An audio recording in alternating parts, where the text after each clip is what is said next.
చేతగాని రూపాయికి గీతలు ఎక్కువ అన్నట్లు చేతగాని రేవంత్ రెడ్డికి చిల్లర ప్రచారాలు చిల్లర వేషాలు ఎక్కువైపోయినటానికి నిదర్శనమే ఈరోజు తెలుగు వైబ్ అని చెప్పని ఒక ట్విట్టర్ హ్యాండిల్ ను తర్వాత సోషల్ మీడియా హ్యాండిల్ ను క్రియేట్ చేసి పనిగట్టుకొని వాళ్ళ బీఆర్ఎస్ పార్టీ పైన బీఆర్ఎస్ పార్టీ అధినాయకత్వం పైన ఇవాళ పెద్ద ఎత్తున దుమ్ము వేసేటువంటి ఒక ప్రయత్నం చేస్తా ఉన్నారు, తప్పుడు ప్రచారం చేస్తా ఉన్నారు.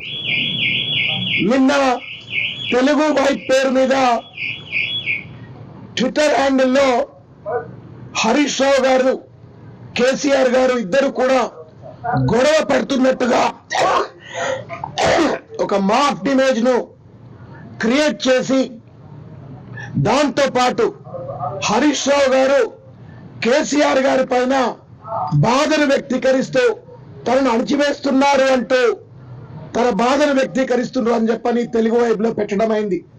ఇది కేవలం కుట్రపూరితంగా పార్టీలో అంతర్గతంగా ఒక కన్ఫ్యూజన్ ని క్రియేట్ చేయడం కోసము లేని శత్రుత్వాలు ఉన్నట్టుగా సృష్టించి క్యాడర్ మనోభావాన్ని దెబ్బతీసేందుకోసం అధినాయకత్వం యొక్క ఆత్మస్థైర్యాన్ని దెబ్బతీయటం కోసం అన్నట్లుగా ఇవాళ కుట్రపూరితంగా రేవంత్ రెడ్డి మరియు రేవంత్ ప్రభుత్వం యొక్క ప్రేరేపితంగా తెలుగు వైబ్ అని చెప్పని ఈ యొక్క ట్విట్టర్ హ్యాండిల్ ద్వారా ఈ తప్పుడు ప్రచారం చేస్తా ఉంటే ఈరోజు డాక్టర్ ఆర్ఎస్ ప్రవీణ్ కుమార్ గారి యొక్క నాయకత్వంలో మా డాక్టర్ ఎర్రోళ్ళ శ్రీనివాస్ తర్వాత మా అభిలాష్ గారు తర్వాత కుర్వా విజయ్ కుమార్ గారు అందరము కూడా ఈరోజు ప్రవీణ్ కుమార్ గారి యొక్క నాయకత్వంలో cyber crimes police station Cyberabad Gachibowli పరిధిలో ఈరోజు ఈ కంప్లైంట్ లాడ్జ్ చేయటం అయింది.